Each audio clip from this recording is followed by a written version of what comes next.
Assalamu alaikum, ladies and gentlemen. I hope all of you are doing very great. Ladies and gentlemen, I welcome to all of you on my YouTube channel Study Station. Dear viewers, we were discussing one of the very important subject from BS English Language and Literature Semester 2 Greek and Elizabethan Drama. हम एक subject को discuss कर रहे थे जो कि Greek और Elizabethan drama के नाम से जाना जाता है। है you can see drama, it means कि इस सब्जेक्ट के अंदर जो हम चीज़ डिस्कस करेंगे वो ड्रामास को ही करेंगे। Before this video we already have upload our first drama जो कि क्रिस्टोफर मार्लो ने लिखा था, डॉक्टर फॉस्टर्स, वो हम डिस्कस कर चुके हैं। And today we are going to discuss another important drama which is known as Hamlet by William Shakespeare। तो आज हम इंग्लिश लिटरेचर का सबसे इम्पोर्टेंट ड्रामा, सबसे बड़ी ट्रेजेडी डिस्कस करने जा रहे हैं जो कि है Hamlet. And this tragedy, this grand tragedy is written by one of the greatest dramatist of all time, sir William Shakespeare. आज हम ड्रामा के अंदर जो फादर समझा जाता है विलियम शेक्सपियर, उसकी हिस्ट्री ऑफ इंग्लिश लिटरेचर के अंदर सबसे बड़ी ट्रेजेडी को डिस्कस करने जा रहे हैं। This video is going to be very interesting, very informative, क्योंकि इसके अंदर हम विलियम शेक्सपियर साहब का ड्रामा डिस्कस करने जा रहे हैं। Ladies and gentleman, if you want to understand this video in a good terms then I will suggest you कि अपने पास नोटबुक्स और रजिस्टर वगैरह लाजमी तौर पर रखिएगा, because we are going to discuss some of the very important things in this video, ताकि वो जो हम इम्पोर्टेंट पॉइंट है वो डिस्कस करें तो आप उनको राइट डाउन करते जाइएगा जी। So let's get started with the greatest tragedy Hamlet. We will start this video with the with the introduction of the writer. तो इस वीडियो का जो हम आगाज़ करेंगे वो राइटर की ज़िंदगी से करेंगे। तो देखते हैं जी विलियम शेक्सपियर साहब कौन है। Here you can see multiple things about William Shakespeare. इन तमाम चीज़ों में सबसे पहले आपको ऊपर नज़र आ रहा होगा विलियम शेक्सपियर के नीचे द बार्ड ऑफ एवन। जी, पहले आप इसको अच्छे तरीके से समझ लीजिए। द बार्ड, बार्ड क्या होता है जी? बार्ड कहते हैं एक अजीम शायर, वो बंदा जो एक अजीम शायर, one of the greatest poet होगा, उसको हम बोलेंगे बार्ड ऑफ एवन। एवन क्या होता है जी? Avon is the name of a river, एक दरिया का नाम है, रिवर जहाँ पे ये रहा करता था, तो इसलिए उसको कहा जाता है कि दरियाए एवन का जो सबसे बड़ा शायर है वो है विलियम शेक्सपियर। ठीक है जी, बिल्कुल सिंपल अल्फाज में समझाया, उम्मीद करता हूँ कि आपको समझ आ गई होगी। अब जितनी भी चीज़ें, सारी चीज़ों को हम एक एक आके डिस्कस कर लेते हैं। पहले हम ओवरव्यू ले लेते हैं कि हम किन किन चीज़ों को डिस्कस करेंगे जी। If we talk about his date of birth, तो हम कह सकते हैं कि विलियम शेक्सपियर साहब जो पैदा हुए थे, he was born on 26 April 1564। Renaissance period के ये एक बहुत बड़े ड्रामाटिस्ट और पोइट हैं, इनके नाम से ये एज भी जानी जाती है। एलिजाबेथन एज जो है वो एज ऑफ शेक्सपियर के नाम से भी जानी जाती है, ये भी याद रखिएगा, और ये रेनेसांस के अंदर आती है। 1564 में ये एक ड्रामा निगार पैदा हुआ था एट स्ट्रैटफोर्ड। कहाँ पे पैदा हुआ था? एक जगह है स्ट्रैटफोर्ड अपॉन एवन, एवन दरिया के ऊपर एक जगह स्ट्रैटफोर्ड, इंग्लैंड के अंदर है जी ये दरिया, वहाँ पे विलियम शेक्सपियर साहब पैदा होते हैं। If we talk about his date of birth, तो इनकी जो डेथ होती है, मौत होती है, वो होती है 23 अप्रैल। अप्रैल में ही जन्म होता है, अप्रैल में ही मौत होती है। 1616 में ही इसकी मौत हो जाती है। जिस जगह पे पैदा होता है उसी जगह पे ही मौत होती है। If we talk about his relations, his family, तो हम कह सकते हैं he was the son of John Shakespeare. He was William Shakespeare and his father was John, a glove maker. He used to make gloves, हाथों की हिफाजत के लिए जो ग्लव पहने जाते हैं, इसका फादर वो काम करता था। एंड मैरी आर्डन, और इसकी जो वालदा थी उसका नाम था Mary. If we talk about his qualification, the education, then we can say he is believed to have studied at the King's New School in Stratford. एक स्कूल है जी जहाँ पे ये पैदा हुआ था, स्ट्रैटफोर्ड में, किंग्स न्यू स्कूल, वहाँ पे ही इसने अपनी तालीम हासिल की थी। If we talk about his better half, तो इसकी मैरिज की बात करें तो he was married to Anne Hathaway in 1582। 1582 में इसकी जो शादी होती है वो एनी से होती है। दे हैड 3 चिल्ड्रन, और एनी और विलियम शेक्सपियर के 3 बच्चे। Number 1 we have Susanna, number 2 we have twins Hamnet and Judith. अब कहा यह जाता है कि इसने जो ये प्ले ड्रामा लिखा था वो अपने इस बच्चे के नाम पे लिखा था, हैमनेट के नाम से। हैमनेट से उसने हैमलेट बनाया था। Early life, he worked as a teacher. इसने जो अपने पेशे का आगाज़ किया वो एक उस्ताद से किया। Then move to London and join the acting world. फिर लंदन आ गया जी, और इसने एक्टिंग वर्ल्ड के अंदर अपने कदम रखे। ठीक है जी, तो यही जी इसका ओवरव्यू। अब इसके बारे में डिटेल से हम देखते हैं यहाँ से। Birth and early life, Shakespeare was born on and raised in Stratford upon Avon. ये बात हम डिस्कस कर चुके हैं। स्ट्रैटफोर्ड में पैदा हुआ था और यहीं पे बड़ा हुआ था। Little is known about his early life, but it's believed that he received a good education. इसकी ज़िंदगी के अपताई ज़िंदगी के बारे में हमें इतना ज़्यादा पता नहीं चलता, लेकिन इतना पता है कि इसने एक अच्छी तालीम हासिल की थी। Life in London, around 1587 Shakespeare move to London. जब ये तकरीबन 23-24 साल का था, 1587 में, तो ये लंदन मूव हो गया। He became an actor, writer and a member of the Lord Chamberlain man. Lord Chamberlain क्या होता है? लॉर्ड चैम्बरलेन एक बहुत ही बड़ा एक आला रुतबा होता है किसी भी शाही दरबार के अंदर। जो आला ओहदा होता है ना, उसको चैम्बरलेन कहते हैं। तो ये चैम्बरलेन का मेंबर भी था। अ फेमस एक्टिंग कंपनी, और ये एक एक्टिंग कंपनी, वैसे मैंने आपको उसका मीनिंग बताया, लेकिन ये एक एक्टिंग कंपनी है। लॉर्ड चैम्बरलेन मैन, ये एक कंपनी है। ड्रामा के अंदर आप ये एक करेक्टर देखेंगे। Literary career, he wrote 37 plays. William Shakespeare ने 37 ड्रामा लिखे, 154 सोनेट्स, और इसने सोनेट भी लिखे, and several long narrative poems, और इसने बहुत लंबी लंबी नज़में भी लिखी। His plays were written during the Elizabethan and Jacobean era. इसके 2 पीरियड्स के अंदर वर्क लिखे गए थे, एलिजाबेथन और जकोबियन पीरियड के अंदर। Last years and death, he return to Stratford in his later years and lived a peaceful life. Professional ज़िंदगी गुजारने के बाद तो ये वापस जहाँ पे पैदा हुआ था वहीं चला गया, ताकि ये सुकून की ज़िंदगी गुजार सके। He died on 23 April 1616 and was buried in Holy Trinity Church Stratford, और यहीं पे एक चर्च है, वहीं पे इसको दफन किया गया था। If you talk about his works, तो जो इसके 37 प्लेज हैं, सोनेट्स हैं, और पीस ऑफ पोइट्री है, तो उसके अंदर क्या क्या चीज़ें देखें। इसके फेमस प्लेस हमारे पास हैमलेट सबसे टॉप पे, मैकबेथ बहुत आला, ओथेलो बहुत ही शानदार लिखा हुआ, किंग लियर, जितने भी इसके ड्रामास पढ़ेंगे आपको बहुत मज़ा आएगा। Romeo and Juliet, Julius Caesar, a midsummer night's dream, the merchant of Venice, much ado about nothing, twelfth night, and many more.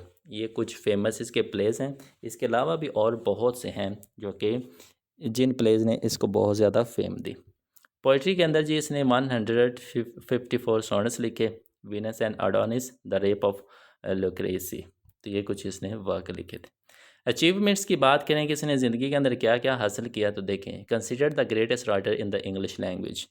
English language के अंदर बात करें तो सबसे जो बड़ा राइटर समझा जाता है विलियम शेक्सपियर समझा जाता है। His works are translated into more than 100 languages. इतना बड़ा राइटर है कि इसका जो वर्क है, जितने भी लिखे गए, वो तकरीबन 100 से ज़ायद ज़ुबानों के अंदर उनको ट्रांसलेट किया गया था। He greatly influence literature and drama. इस बंदे ने थिएटर को, ड्रामा को, लिटरेचर को मुकम्मल तौर पे चेंज भी किया और उसके ऊपर बहुत ज़्यादा असर भी किया। His plays are still performed all over the world. इतने अच्छे इसने प्लेज लिखे थे कि आज भी पूरी दुनिया के अंदर उसके वो प्लेज जो हैं वो परफॉर्म किए जाते हैं। इंटरेस्टिंग फैक्ट के अंदर देखिए, Shakespeare invented more than 1700 words and use thousands of words in a new and creative way. इस बंदे ने अपनी राइटिंग के ज़रिए तकरीबन 1700 से ज़्यादा न्यू वर्ड्स ऐड किए और एक क्रिएटिव अंदाज के अंदर उसने यूज़ किए। All the words is a stage and all the man and women merely players. ठीक है जी। तो ये इसकी एक फेमस कोटेशन है विलियम शेक्सपियर की, इसको भी आप ऐड कर सकते। So this is all about the biography of the William Shakespeare. ये विलियम शेक्सपियर की तारफ़ है जी, इसको याद रखिएगा। बहुत डिटेल से बताया है इसलिए क्योंकि ये जो राइटर है वो बहुत ही ग्रेट टाइप का है। देन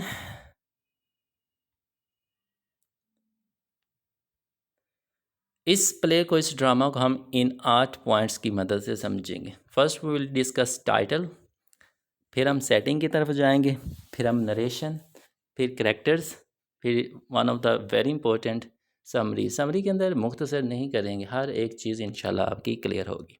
फिर थीम्स, सिंबल्स और इम्पोर्टेंट क्वेश्चंस। और याद रखिए कि इसके अंदर हमने एक और चीज़ भी ऐड करनी है, सॉलिलोक्विज। हैमलेट पढ़े तो हैमलेट की जो सॉलिलोक्वी होती है ना बच्चे, वो बहुत ज़्यादा इम्पोर्टेंट होती है। कहीं ना कहीं अगर एग्जामिनर चीज़ों को समझता है ना, तो वो इस प्ले के अंदर से कोई ना कोई सॉलिलोक्वी लाजमी तौर पे देता है। इतनी ज़्यादा इम्पोर्टेंट है सॉलिलोक्वी। ठीक है जी। तो आगे इन पॉइंट्स को डिस्कस करने से पहले दो चीज़ें याद रखिएगा about the written date and the publication date, कि ये प्ले कब लिखा गया था और इसको पब्लिश कब करवाया गया था। अराउंड 1599 टू 1601, 1599 से लेके 601, ये दौर जो समझा जाता है, इसी दौर के अंदर समझा जाता है कि ये जो वर्क था हैमलेट वो लिखा गया, और 1603 में इस वर्क को पब्लिश करवाया गया था। तो ये इसकी दो डेट्स भी याद रखिएगा फॉर योर ऑब्जेक्टिव पोर्शन। अब आ जाते हैं जी टाइटल। टाइटल क्या है जी? हैमलेट। हैमलेट क्यों इंपॉर्टेंट है देखें। The title Hamlet is significant because it is named after the protagonist Prince Hamlet. Hamlet एक शहज़ादा है और ये इस कहानी का, इस ड्रामे का प्रोटैगोनिस्ट भी है। ठीक है जी, इसलिए ये टाइटल अहम है। दूसरी चीज़, the entire play revolves around his quest for revenge. Quest होता है जी जुस्तजू, रिवेंज होता है बदला। पूरा का पूरा प्ले है वो इसकी जुस्तजू के गिर्द ही घूम रहा है। इसने बदला लेना। बदला किस चीज़ का? इसका फादर है, उसका नाम भी हैमलेट है, उसकी मौत हो चुकी है और उसकी मौत इसका चचा ही करता है। तो इस चीज़ का बदला लेने के लिए वो सिर्फ जुस्तजू करता रहता है, जिसके गिर्द पूरी कहानी घूमती है। हिज इनर कॉन्फ्लिक्ट्स, अंदरूनी तजाद, मीन्स कि जब आप अंदर ही अंदर खुद से लड़ाई कर रहे होते हैं कि मैंने ये करना है, वो करना है, ये नहीं हुआ, वो नहीं हुआ, ये इनर कॉन्फ्लिक्ट होता है। तो पूरे प्ले के अंदर आपको ये भी देखने को मिलेगा। मॉरल डायलमास कशमकश कहते हैं, इखलाकी कशमकश जो होती है, ये भी आपको इसके अंदर देखने में। एंड ट्रेजिक डाउनफॉल, कि किस तरह इसकी अपनी ही गलती की वजह से ये मर जाता है। The title highlights that the play is essentially the story of Hamlet's character.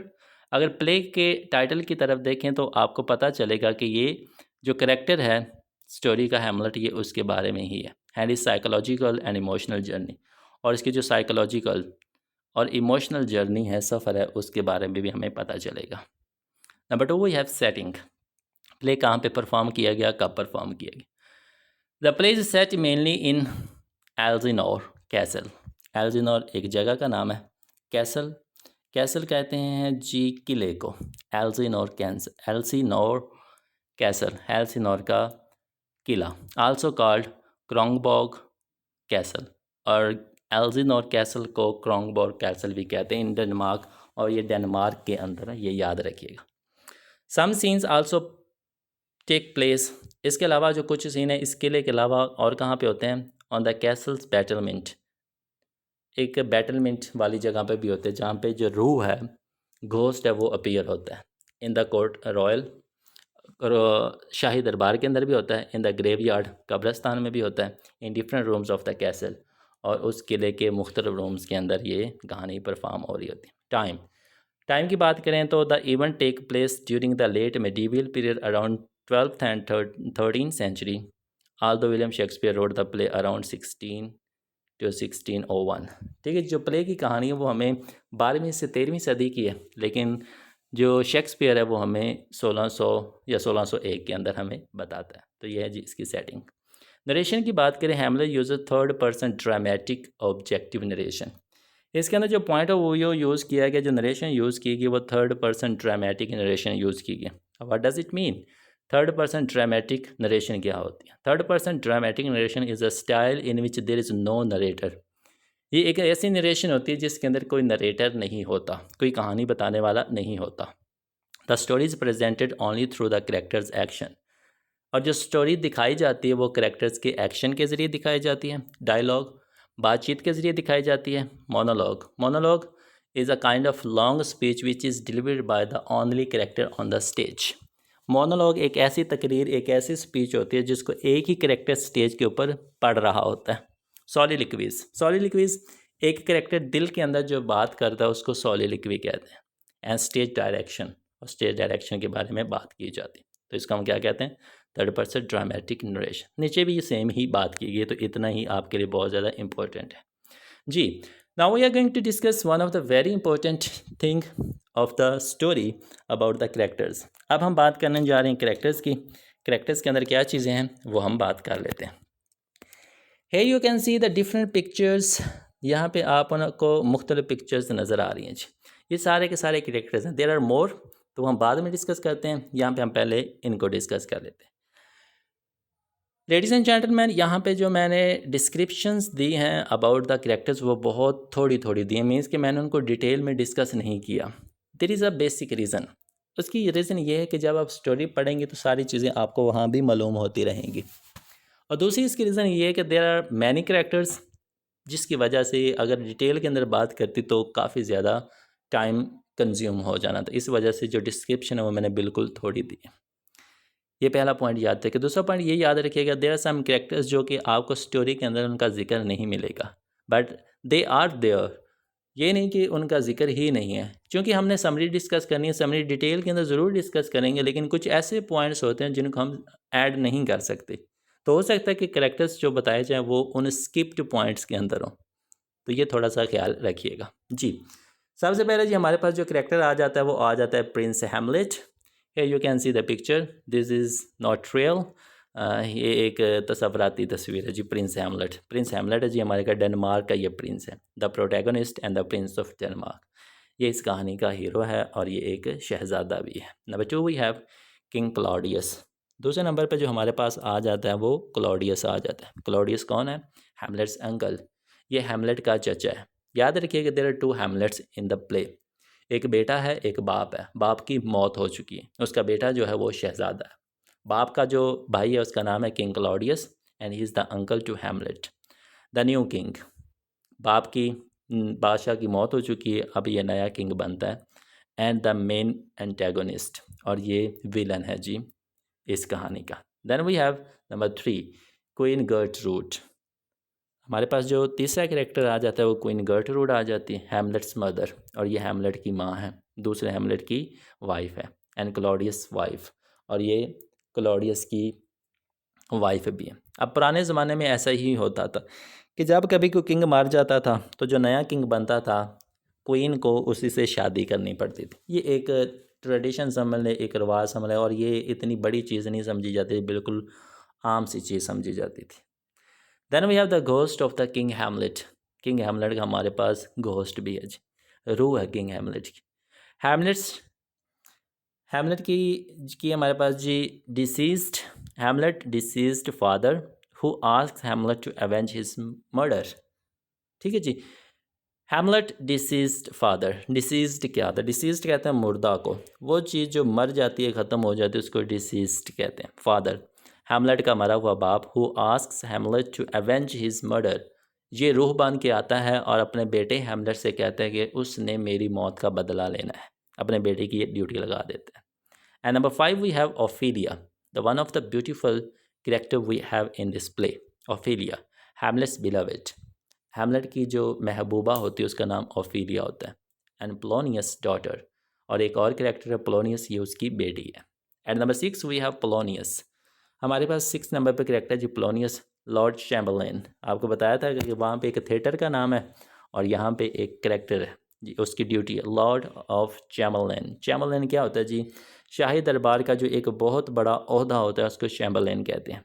And the father of Ophelia and Laertes, ये ओफीलिया का भी फादर है और लाइटीज़ का भी फादर है। ये लाइटीज़ आपने वर्ड पढ़ना है, नेम है ये। ठीक है जी। Number 7 we have Laertes son of Polonius and the brother of Ophelia. Polonius का बेटा है और ओफिलिया का भाई है। And number 8 we have Horatio, Hamlet's loyal and trusted friend. Hamlet का जो सबसे मुखलस वफादार दोस्त है उसका नाम है होरेशियो। Got it. ये जी हमारे इस स्लाइड के characters, there are many more, तो उनको भी हम देख लेते हैं कि वो कौन है। Here we go. तो ये जी बाकी के characters. And number 1 we have Rosencrantz. सबसे पहले जो हमारे पास आ जाता है जी वो आ जाता है रोज़ेनक्रांट्ज़। सॉरी पीछे हमारा एक और भी कैरेक्टर रह गया, लास्ट वन, वो है फोर्टनब्रास। ये वर्ड है जी Fortinbras, he is the prince of Norway. Norway का जो शहज़ादा है उसका नाम फोर्टनब्रास है। बाकी के कैरेक्टर्स की बात करें तो हमारे पास सबसे पहला जो आता है वो आता है जी रोज़ेनक्रांट्ज़। रोज़ेनक्रांट्ज़ कौन है जी? हैमलेट्स चाइल्डहुड फ्रेंड, हैमलेट का बचपन का दोस्त है। नंबर 2 वी हैव गिल्डेनस्टर्न, ये भी हैमलेट का बचपन का दोस्त, सॉरी गाइस, ये दोनों हैमलेट के बचपन के दोस्त हैं ये, लेकिन ये उसको दगा भी देते हैं। Number 1 is Rosencrantz and number 2 is Guildenstern. And number 3 we have Osric, a courtier, एक दरबारी होता है, who announces the duel. Duel कहते हैं जी तलवारबाजी का जो मुकाबला होता है दो लोगों के दरमियान, उसका ड्वेल कहते हैं। तलवारबाजी का कह रहे हैं या किसी भी किस्म का जो मुकाबला होगा दो लोगों के दरमियान, उसको ड्वेल कहेंगे। तो यही वो बंदा है ऑसरिक कोर्टियर है जो कि दो बंदों के दरमियान लड़ाई का आगाज़ करता है। Then we have Marcellus, a guard at Elsinore castle. Elsinore जो किला है, कैसल है, उसका जो एक गार्ड है उसका नाम है Marcellus, and he was is the first one जो कि घोस्ट को देखता है। Number 2 we have Bernardo, another castle guard. Castle का किले का जो दूसरा गार्ड उसका नाम है Bernardo. Number 3 we have Francisco, a guard on duty at the beginning of the play. ये एक और guard. These are the 3 names of the 3 guards जो कि किले की, कैसल की हिफाजत कर रहे हैं। देन वी हैव, इसके बाद जो हमारे पास आ जाता है जी वो आ जाता है जी वोल्टीमंट एंड कॉर्नीलियस।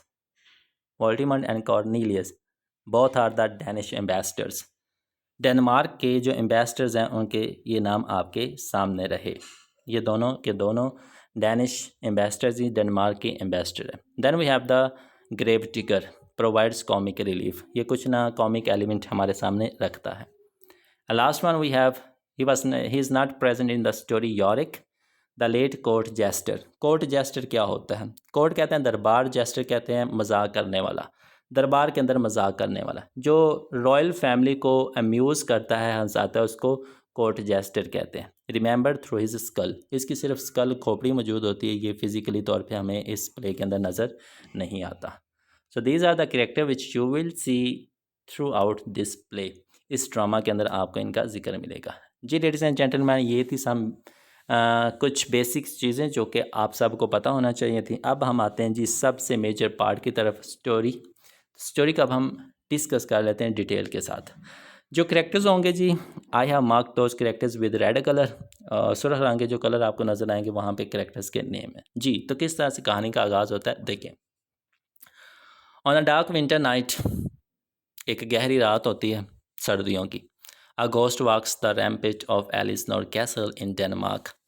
डेनमार्क की जो किला होता है उसकी जो दीवारों के ऊपर ना एक घोस्ट चहलकदमी कर रहा होता है। सर्दियों की रात है, गहरी रात है, किले की दीवारों के ऊपर एक रूह आ चुकी है, एक घोस्ट आ चुका है जो कि वॉक कर रहा है। Discover first by the pair of watchman, जो पीछे आपको दो वॉचमैन गार्ड्स के नेम बताए थे ना, सबसे पहले ये उनको देखता है।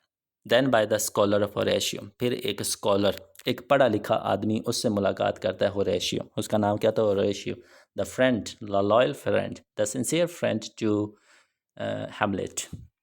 The ghost resembles the recently deceased king Hamlet. ये जो घोस्ट होता है ये शक्ल इसकी मिलती है जी, किससे मिलती है? जिसका बादशाह का अभी अभी कत्ल हुआ। अभी अभी कत्ल कौन से बादशाह को हुआ है? हैमलेट। हैमलेट एक बादशाह था, उसकी अभी अभी मौत हुई है, और वो जो घोस्ट था, जो रूह नज़र आ रही थी, वो शक्ल उस बादशाह, उस हैमलेट से मिलती थी। Whose brother Claudius has inherited the throne and married the king's widow, Queen Gertrude। ठीक है जी, जिसका भाई था हैमलेट, जिसका भाई था क्लॉडियस, क्लॉडियस ने उस तख्त पे अपना राज जमा लिया था और अपने भाई की बीवी, बेवा जो उसकी बीवी होती गर्टरूड, उससे शादी कर ली थी। When Horatio and the watchman bring prince Hamlet, तो जब गार्ड्स और होरेशियो उस गोस्ट को देखते हैं कि इसकी शक्ल तो हमारे बादशाह से मिलती है, तो वो जाते हैं जी शहजादे के पास। हैमलेट, किंग भी हैमलेट था और शहजादा भी हैमलेट है, ये याद रखें, दोनों बाप बेटा हैं। तो होरेशियो और जो गार्ड्स होते हैं वो बुलाते हैं हैमलेट को, the son of Gertrude and the dead king, मुर्दा बादशाह और क्वीन गर्टरूड का जो बेटा है उसका नाम हैमलेट है, prince Hamlet. To see the ghost, उनको उसको किस लिए बुलाया जाता है, ताकि वो भी इस रूह को, इस घोस्ट को देखे। इट स्पीक्स टू हिम, और जो ही स्पीक्स टू हिम या it speaks to him, you can use both. अगर किंग उससे बात करेगा तो वो इट ही होगा, क्योंकि वो एक रूह है। तो जो घोस्ट होता है वो हैमलेट से, प्रिंस हैमलेट से बात करता है, मीन्स कि किंग हैमलेट जो रूह होती है वो प्रिंस हैमलेट से बात करती है। Declaring ominously that it is indeed his father spirit, declaring, और ये वो दावा करता है, बताता है, ऑमनेसली, ऑमनेसली का मतलब होता है बदकिस्मती से, that it is indeed his father spirit, वो बताता है कि बदकिस्मती से ये उसके बाप की ही रूह है, ये उसके बाप का ही घोस्ट है। And that he was murdered by the none other than Claudius, और वो बताता है कि उसको और किसी ने नहीं मारा बल्कि उसके अपने भाई क्लॉडियस ने ही मारा है, ये वो डिक्लेयर कर देता है। ऑर्डरिंग हैमलेट, हैमलेट को हुक्म देता है टू सीक रिवेंज, कि वो बदला ले, लाजमी तौर पे बदला ले, on the man who usurped his throne and married his wife, जिसने उससे उसका तख्त छीना और उसकी वाइफ से, उसकी बीवी से शादी की। तो वो अपने बेटे हैमलेट को कहता है कि वो उस बंदे से लाजमी तौर पे बदला ले जिसने उसका तख्त छीना और उसकी बीवी से शादी की। The ghost disappear with the dawn, dawn कहते हैं अल्लाह सुबह, सूरज की जो पहली किरण होती है उसको डॉन बोलते हैं। तो जैसे ही सूरज की पहली किरण आती है तो वो जो घोस्ट होता है, रूह होती है, वो गायब हो जाती है, सिर्फ रात के अंधेरे में ये रूह आती है। Prince Hamlet devotes himself to avenging his father's death, ये सब कुछ सुनने के बाद जो शहज़ादा हैमलेट होता है वो खुद से वादा करता है कि वो अपने बाप का बदला लेने के लिए कुछ भी करेगा, but because he is contemplative and thoughtful by nature. अब यहाँ पे एक रीज़न आती है, ये जो मैं रीज़न आपको बताने लगा हूँ ना, ये इसके डाउनफॉल की भी रीज़न बनती है, कंटम्पलेटिव एंड थाटफुल नेचर। ये जो आपको प्रिंस हैमलेट नज़र आ रहा है ना, ये बड़ा ज़्यादा चीज़ों के ऊपर गौर व फिक्र करता है, सोच विचार वाला आदमी है, ये एक्शन लेने में बड़ी लेट करता है, इसको मौका भी मिलेगा लेकिन फिर भी ये सोचता रहेगा कि मैं करूं ना करूं, अच्छे वक्त का इंतज़ार करूं कि ना करूं, ये सोच विचार करता रहता है, और यही इसकी डाउनफॉल की रीज़न भी बनती है। ही डिलेज, वो ताख़ीर करता रहता है, एंटरिंग इंटू डीप मेलैंकली, मेलैंकली कहते हैं जी उदासी, वो जब चीज़ों को सोचता है तो वो उदासी में चला जाता है, परेशान हो जाता है और वो काम करने में ताख़ीर कर देता है। And even apparent madness, apparent कहते हैं ज़ाहिरी, मैडनेस कहते हैं पागलपन, और उसके चेहरे से एक ज़ाहिरी पागलपन नज़र आता है, मीन्स कि वो कोई भी एक्शन करेगा सब लोगों को उसके ऊपर शक होना शुरू हो जाएगा कि वाकई ही इसने कुछ किया है।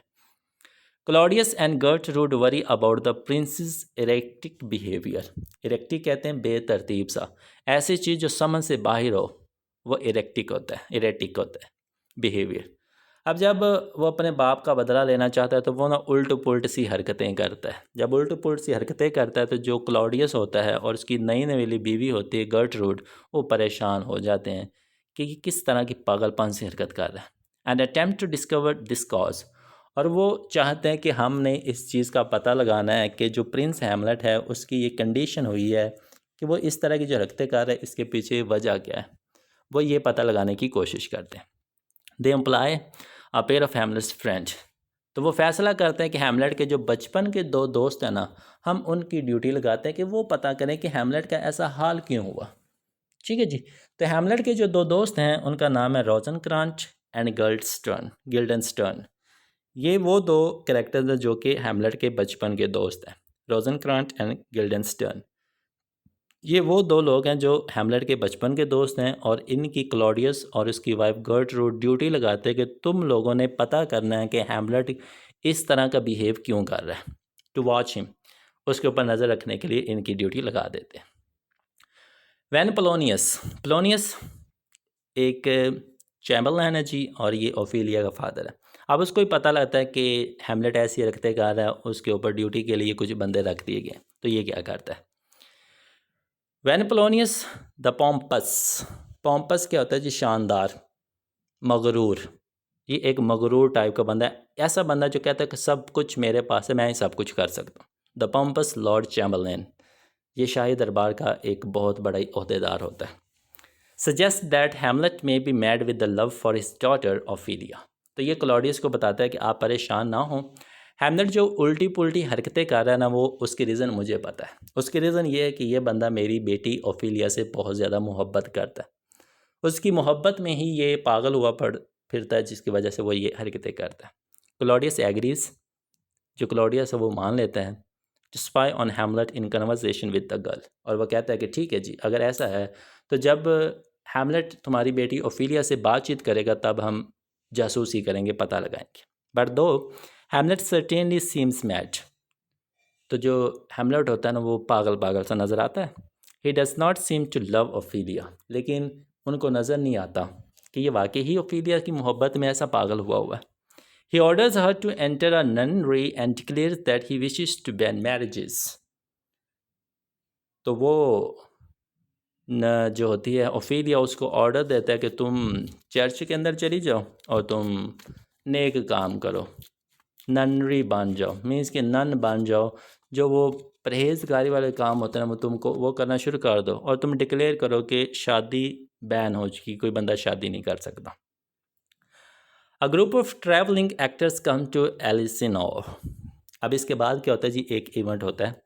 उस इवेंट में क्या होता है कि जो किला है एल्जिनो, वहाँ पे ग्रुप ऑफ एक्टर्स आते हैं, मीन्स के ड्रामा करने वालों का एक ग्रुप आता है। And Hamlet seizes upon an idea to test his uncle's guilt, तो जैसे ही वो ग्रुप ऑफ एक्टर्स आता है, यहाँ पे हैमलेट को एक आइडिया मिल जाता है। वो कहता है कि मेरे पास अब एक मौका है कि मैं इस मौके के ज़रिए अपने अंकल क्लॉडियस के जुर्म का पता लगा सकता हूँ। उसके पास एक प्लान आ गया था। He will have the players perform a scenes closely resembling the sequence by which Hamlet imagines his uncle to have murdered his father. उसके पास एक ख्याल आया, वो ये कहता है कि ये जो ग्रुप ऑफ एक्टर्स आया हुआ है, मैं इनसे कहूँगा कि तुमने वो ड्रामा परफॉर्म करना है जिसके अंदर वो वाला सीन नज़र आए जिस सीन में क्लॉडियस ने मेरे फादर का कत्ल किया था, उसका मर्डर किया था। इस तरह का सीन मिलता जुलता होना चाहिए। सो that if Claudius is guilty, तो अगर क्लॉडियस जुर्म किया हुआ क्लॉडियस ने, ही विल श्योरली रिएक्ट, तो वो कोई ना कोई उसका असर ज़रूर दिखाएगा, वो रिएक्ट ज़रूर करेगा। When the moment of murder arrives in that theatre, तो ऐसा ही करते हैं वो जो ग्रुप ऑफ एक्टर्स होते हैं, जिस तरह हैमलेट उनको हुक्म देता है किस तरह का प्ले परफॉर्म करना है, तो वो वैसा ही करते हैं। तो जब वो कत्ल वाला सीन आता है, Claudius leaps up and leaves the room, तो क्लॉडियस वहाँ से उठता है और उस कमरे से निकल जाता है। Hamlet and Horatio agree that he proves his guilt, तो अब यहाँ पे हैमलेट और होरेशियो को पक्का यकीन हो जाता है कि वो जो मेरा फादर की घोस्ट ने कहा था कि मेरा कत्ल मेरे भाई ने किया है, तो वहाँ पे प्रूव हो गया कि क्लॉडियस ही असल में कातिल है।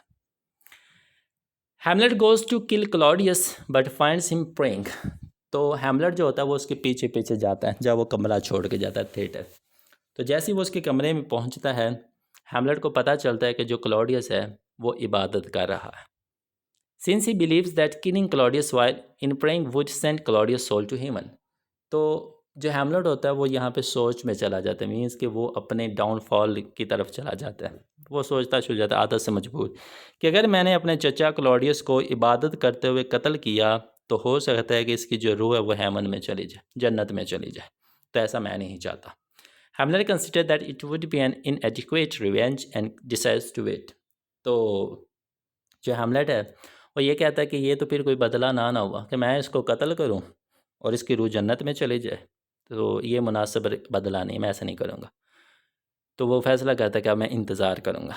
Claudius now frightened of Hamlet's madness and fearing for his own safety, तब क्लॉडियस को पता चल चुका है कि मेरे भांजे को हैमलेट को पता चल गया कि मैं कातिल हूँ, तो उसको ना वो डर सा फील होना शुरू हो जाता है अपनी हिफाजत का। Orders that Hamlet be sent to England at once, तो वो हुक्म देता है कि हैमलेट को हम एक दफ़ा इंग्लैंड भेज देते हैं। Hamlet goes to confront his mother. तो जब ये फैसला होता है कि हम हैमलेट को इंग्लैंड भेजेंगे तो हैमलेट जाता है अपनी माँ से मिलने के लिए। That I don't want to go, मैं कैसे जा सकता हूँ, अपनी माँ से ये बातचीत करने के लिए जाता है। In whose bed chamber means कि जो क्वीन का कमरा होता है वहाँ। Polonius has hidden behind a tapestry. तो जो उसका कमरा होता है ना क्वीन, उसके कमरे के अंदर एक बंदा छुपा होता है पोलोनियस से। ये जो बंदा छुपा होता है बिहाइंड अ टैपेस्ट्री, टैप्स्ट्री कहते हैं पर्दों को, कमरे के अंदर जो पर्दे लगे होते हैं ना कपड़े के, उनको टैप्स्ट्री कहते हैं। तो वो जो पोलोनियस होता है वो पर्दों के पीछे छुपा होता है। Hearing a noise from behind the tapestry, तो वो जो हैमलेट होता है वो पर्दे के पीछे से आवाज़ सुनता है। Hamlet believes the king is hiding there, लेकिन हैमलेट को लगता है कि ये पोलोनियस नहीं है, उसको लगता है कि शायद पीछे बादशाह मीन्स कि क्लॉडियस है जो कि हमारी बातें सुन रहा है। ही drawers his sword and stabs through the fabric killing Polonius. तो अपनी तलवार निकालता है और वह तलवार मार देता है, ड्रॉ करता है जी उस पर्दे के अंदर से, कपड़े के अंदर से। तो वो सीधी तलवार लगती है पोलोनियस को और पोलोनियस वहाँ पे मर जाता है। For this crime he is immediately dispatch to England with Rosencrantz and Guildenstern. तो इस जुर्म के बदले उसको फ़ौरन से इंग्लैंड भेज दिया जाता है, जुर्म की सज़ा के बदले में। However Claudius plan for Hamlet includes more than banishment. ठीक है जी। तो हैमलेट का जो प्लान होता है वो इस जला वतनी से बड़ा होता है कि मैंने इसको मारना है, सिर्फ इसको यहाँ से निकालना नहीं। बैनिशमेंट जला वतनी होता है, वतन छोड़ के जब आप जाते हैं। तो जो क्लॉडियस होता है वो कहते हैं सिर्फ इतना ही नहीं हो सकता, इसको निकालना भी और इसको मारना भी है। As he has given Rosencrantz and Guildenstern sealed order, तो वो उनको ना एक ख़त देता है। मीन्स कि ये जो दो बंदे हैं ना, रोजेनक्रैंट्स एंड गिल्डेस्टर्न, क्लॉडियस इनके एक ख़त देता है जो कि बंद होता है। For king of England, England के बादशाह के नाम, demanding that Hamlet to be put to death. और उस लेटर के अंदर ये लिखा होता है कि हैमलेट को कत्ल कर देना है, मार देना है, क्योंकि ये यहाँ पे पोलोनियस का कत्ल करके आ रहा है। ठीक है जी। तो उसको ना बड़ा आला प्लान यहाँ पे मिलता है जी बच्चे। तो आगे क्या होता है in the after math. After math का मतलब होता है नतीजा। इसका नतीजा क्या निकला। Of her father's death Ophelia goes mad. जब ओफिलिया के फादर पोलोनियस की मौत हो जाती है, ओफिलिया पागल हो जाती है विद ग्रीफ, दुख से, एंड ड्राउन्स इन द रिवर, और वो दरिया के अंदर छलांग लगा देती है और वो भी मर जाती है। दो बंदों का यहाँ पे कत्ल हो गया। पोलिनियस भी मार गया और पोलिनियस की बेटी ओफिलिया भी मार गई।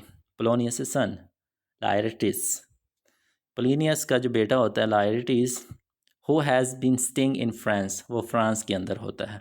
Returns to Denmark in a rage, वो डेनमार्क वापस आता है। कैसे वापस आता है, रेज के अंदर। रेज का मतलब होता है बहुत ज़्यादा गुस्सा, बहुत ज़्यादा गुस्से की हालत में वो डेनमार्क आ जाता है। फ्रांस रह रहा होता है, जब उसको पता चलता है कि मेरा बाप मार गया, मेरी बहन मार गई, तो वो गुस्से की हालत में डेनमार्क आ जाता है। Claudius convinces him that Hamlet is to blame for his father's and sister's death. तो जैसे ही वो डेनमार्क आता है, सामने से उसकी मुलाकात होती है क्लॉडियस से। क्लॉडियस उसको मजबूर कर देता है कि भाई तुम्हारे बाप का जो कत्ल किया है, तुम्हारी बहन का जो कातिल है, वो और कोई नहीं है, वो हैमलेट ही है। मीन्स को उसको पहले भी गुस्सा होता है, उसको और गुस्सा दिला देता है। When Horatio and the king receives letters from the Hamlets indicating that the prince has returned to Denmark after pirates attacked his ship to route to England, तो फिर ना होरेशियो को और क्लॉडियस को एक ख़त मिलता है जब ये कन्विंस कर रहे होते हैं। उस ख़त के अंदर लिखा होता है कि जो हैमलेट है ना वो वापस डेनमार्क आ रहा है। रीज़न क्या बनी कि जब वो इंग्लैंड जा रहे थे समंदर के रास्ते, तो रास्ते में पायरेट्स ने उनके ऊपर हमला कर दिया था, जिसकी वजह से उनको वापस डेनमार्क आना पड़ा। क्लॉडियस कॉन्कॉर्ड्स, ये जो वर्ड है ये कंकॉर्ड आपने पढ़ना है, कंकॉर्ड्स। क्लॉडियस कंकॉर्ड्स, कंकॉर्ड्स का मतलब क्या होता है, कंकॉक्ट, सॉरी ये आपने वर्ड प्रोनाउंस करना है कंकॉकट, कंकॉकट इसको पढ़ना, कंकॉकट। कंकॉकट का मतलब होता है मन घड़त बात, मन घड़त जो कहानी होती है ना उसको कहते हैं कंकॉकट। क्लॉडियस कंकॉकट, क्लॉडियस जो होता है वो एक मन घड़त प्लान करता है, plan to use Laertes desire for revenge to secure Hamlet's death. तो यहाँ पे ना एक मन घड़त बात आती है, एक मनसूबा आता है जो क्लॉडियस बनाता है ताकि वो हैमलेट को मार सके। किसके ज़रिए, लायरटिस के ज़रिए। जी आगे क्या होता है, Laertes will fence with Hamlet in an innocent sport. Innocent sport क्या होती है? इनोसेंट स्पोर्ट एक ऐसी लड़ाई होती है जिसके अंदर आप कह लें कि तकलीफ़ नहीं जाती, ज़ख़म नहीं मिलते या चोट नहीं लगती। इनोसेंट स्पोर्ट ये होती है। But Claudius will poison Laertes his blade so that if he draws blood Hamlet will die. ये एक ऐसी लड़ाई होती है जिसके अंदर चोट नहीं लगनी होती, लेकिन इसके पीछे क्लॉडियस का एक प्लान होता है। वो ये प्लान होता है कि वो लाइटिस की जो तलवार होगी उसके ऊपर एक क्या कहते हैं पॉइज़न लगा देगा, जहर लगा देगा, कि जैसे ही वो तलवार हल्की सी भी हैमलेट को लगे तो हैमलेट की वहाँ पे मौत हो जाए। एज अ बैकअप प्लान वो कहता है कि अगर मेरा ये मंसूबा तलवार के ऊपर जहर वाला कामयाब नहीं होता तो वो कहता है मैं एक और प्लान भी कर लेता हूँ। The king decides to poison a goblet. Goblet कहते हैं जाम को, शराब का जो गिलास होता है उसको गॉबलेट कहते हैं। तो कहता है कि अब मैं शराब के गिलास में भी जहर मिला देता हूँ कि अगर वो थक जाए तो वो पानी पिए, शराब पिए तो उसके अंदर भी जहर हो। Which he will give Hamlet to drink should Hamlet score the first or score hits of the match।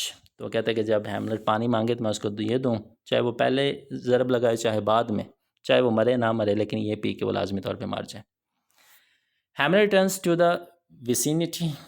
Vicinity कहते हैं आसपास of Elsinore just as Ophelia's funeral is taking place। तो वो जो उनका पायरेट्स ने हमला किया था वहाँ से वापस आता है तो वो एल्जिन और कैसल के आसपास ही घूम रहा था। उसको पता चलता है कि ओफिलिया का जो जनाजा है, फ्यूनरल है, वो परफॉर्म हो रहा है। Stricken with grief he attacks Laertes and declares that he had in fact always loved Ophelia. तो इसका मुकाबला होता है लार्टिस से और उसको बताता है कि मैं हमेशा से ओफिलिया से मोहब्बत करता था, तो मैं उसको कभी भी कत्ल नहीं कर सकता। बैक एट द कैसल, किले की तरफ वापस आए। He tells Horatio that he believes one must be prepared to die। तो अपने दोस्त को बताते, ये बड़ी इंपॉर्टेंट लाइन है कि हर एक बंदे को हमेशा तैयार रहना चाहिए, वो किसी भी वक्त मर सकता है। Since death can come at any moment, मौत किसी भी वक्त आ सकती है। A foolish courtier named Osric arrives on Claudius' orders to arrange the fencing match between Hamlet and Laertes। तो वहाँ पे कौन आता है? एक और कैरेक्टर आता है जिसका नाम होता है ऑजरिक। ऑजरिक को हुक्म मिला होता है क्लॉडियस से कि आपने एक फैंसी मैच करवाना है। What does it mean? Fencing match क्या होता है? तलवारबाजी का जो मुकाबला होता है वो एक फैंसी मैच होता है, और ये मैच किसके दरमियान करवाना है? हैमलेट और लायर्टिस के दरमियान। The sword fighting begins. तो वो जो तलवारबाजी का मुकाबला होता है दो लोगों के दरमियान, वो शुरू होता है। Hamlet scores the first hit. Hamlet सबसे पहले तलवार चलाता है। But declines to drink from the king's proffered goblet. तो जैसे ही लड़ाई शुरू होती है, जो किंग होता है क्लॉडियस, वो हैमलेट को शराब पेश करता है कि पी लो, लेकिन इसको उसके ऊपर गुस्सा होता है तो वो ये शराब नहीं पीता। Instead Gertrude takes a drink from it. तो वो जो शराब होती है जहर वाली, उसका जो एक घूंट होती है वो गर्टरूड पी लेती है। Is swiftly killed by the poison. और वो फ़ौरन ही उस जहर से मर जाती है। Light is succeeded in wording Hamlet. अब यहाँ पे एक अलार्मिंग सिचुएशन ये होती है कि जो लाइटिस होता है वो हैमलेट को तलवार की एक ज़रब लगा देता है। Though Hamlet does not die for the poison immediately. लेकिन हैमलेट की जो मौत होती है वो उतनी जल्दी नहीं होती जितनी जल्दी गर्टरूड की हुई है। First Laertes is cut by his own sword split. और लड़ाई करते करते लाइटिस जो होता है उसको अपनी ही तलवार की ज़रब लग जाती है, मीन्स कि पॉइजन वाली। And after revealing to Hamlet that Claudius is responsible for the queen's death. तो इसी दौरान जब वो मरने वाला होता है लार्टिस, तो वो हैमलेट को बताता है कि जो क्वीन मरी उसका ज़िम्मेदार भी क्लॉडियस ही है। He dies from the blade's poison. और वो इसके बाद मर जाता है। मीन्स कि ये सब कुछ पहले बता के मरता है कि क्लॉडियस ने ही उस शराब के अंदर जहर मिलाई थी जो कि गर्टरूड ने पी और उसकी मौत होगी। इसके बाद जो लार्टिस होता है वो भी मर जाता है। Hamlet then stabs Claudius through with the poison sword. वही तलवार जो जहर वाली होती है हैमलेट उठाता है और क्लॉडियस को मार देता है। And forces him to drink down the rest of the poison wine. और जिस शराब के अंदर भी उसने जहर मिलाया होता है वो भी उसको मजबूर करता है कि ये भी तुमने पीनी, मीन्स कि उसके मुंह के अंदर डेलना शुरू कर देता है।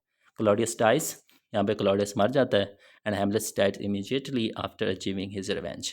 और अपने बाप की मौत का बदला लेने के बाद, कत्ल का बदला लेने के बाद हैमलेट की भी मौत हो जाती है। ठीक है जी। तो अगर हैमलेट ने वो वहीं पे उसको मार दिया होता जब वो इबादत कर रहा था तो शायद ये बच जाता। तो ये उसका एक लैग था जो कि उसके डाउनफॉल की वजह बना। ठीक है, यह सब कुछ होने के बाद क्या होता है?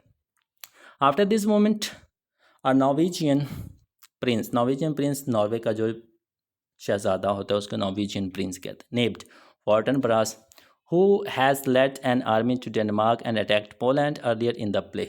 तो वो एक आर्मी लेके आता है, इसने पोलैंड के ऊपर हमला भी किया होता है, डेनमार्क आ जाता है। And is with ambassadors from England, और इसके साथ इंग्लैंड के एम्बेसडर्स भी होते हैं जो दो नाम आपको बताए थे, कॉर्नेलियस और Voltemand. Fortinbras is sorry who report that Rosencrantz and Guildenstern are dead. वो जब इधर पहुंचे तो वो ये भी बता देते हैं कि जो हैमलेट के बचपन के दोस्त थे जो उसके ऊपर निगाह रख रहे थे वो भी मर चुके हैं। फॉर्टनब्रास इज स्टन्ड बाय द ग्रोसम। ग्रोसम कहते हैं भयानक, भयानक जो मौत होती है उसको ग्रोसम कहते हैं। जब वो आता है देखता है कि सारा का सारा किला, जितने भी रॉयल फैमिली के मेम्बर्स थे वो सारे मर चुके हैं, तो ये भयानक मौत देखता है। Gruesome sight of the entire royal family lying sprawled, sprawled कहते हैं फैली हुई, जो चीज़ फैली हुई जगह जगह पर चीज़ पड़ी हो उसको स्प्रॉल्ड कहते हैं। ऑन द फ्लोर डेड, वो देखता है कि भयानक मौत हुई पड़ी है, हर जगह पे लाशें बिखरी पड़ी। He moves to take power of kingdom, तो वो फैसला करता है कि इस बादशाह सल्तनत का जो बादशाह होगा वो मैं होऊंगा। और Horatio fulfilling Hamlet's last request, तो रेशियो आके फॉर्टनब्रास से रिक्वेस्ट करता है हैमलेट की, tells him Hamlet's tragic story, तो हैमलेट की सारी कहानी उसको बताता है फॉर्टनब्रास को। Fortinbras orders that Hamlet be carried away in a manner befitting a fallen soldier, तो वो हुक्म देता है कि इसका जनाजा, इसका फ्यूनरल वैसे ही होना चाहिए जिस तरह एक बहुत ही कमाल के सिपाही का होता है। ठीक है जी, तो ये थी जी आपकी डिटेल्ड समरी डिस्कस करने के बाद, स्टोरी डिस्कस करने के बाद हमें लेसन क्या मिलता है वो देख लीजिए। The moral lesson of Hamlet is that revenge, ambition and moral corruption ultimately lead to destruction. जो इंसान का बदला होता है, मकसद होता है और करप्शन होती है, वो इंसान को एक दिन मौत का रास्ता दिखाती है। The play also teaches that excessive hesitation and overthinking can have tragic consequences, कि अगर आप हद से ज़्यादा सोचते हैं तो वो भी आपकी तबाही का सबब बन सकता है। While truth and justice eventually prevail despite deception and evil, तो ये जो आपको लाइंस नज़र आ रही है आपकी इस स्टोरी का मॉरल लेसन है। नंबर 6 पे हमारे पास आ जाते हैं जी major themes, the main idea, the main message of the story. अब हैमलेट पढ़ने के बाद हमें क्या चीज़ समझ में आती है? पहली चीज़ हमें रिवेंज समझ में आता है, बदला क्या होता है। दूसरी अपीयरेंस वर्सेस रियलिटी, कि हकीकत क्या होती है और हमें क्या चीज़ नज़र आ रही है, दूसरी चीज़ ये नज़र आती है। तीसरी मैडनेस, पागलपन हमें नज़र आता है through the character of Hamlet. Number 4 पे डेथ एंड मोर्टैलिटी, मौत और जो हमेशा रहने वाली ज़िंदगी होती है उसके दरमियान फ़र्क नज़र आता है। करप्शन नज़र आती है, एक्शन वर्सेस इनएक्शन, एक्शन करना और एक्शन ना करना, बदला लेना और बदला ना लेना, इंतज़ार करना, वो भी चीज़ हमें नज़र आती है।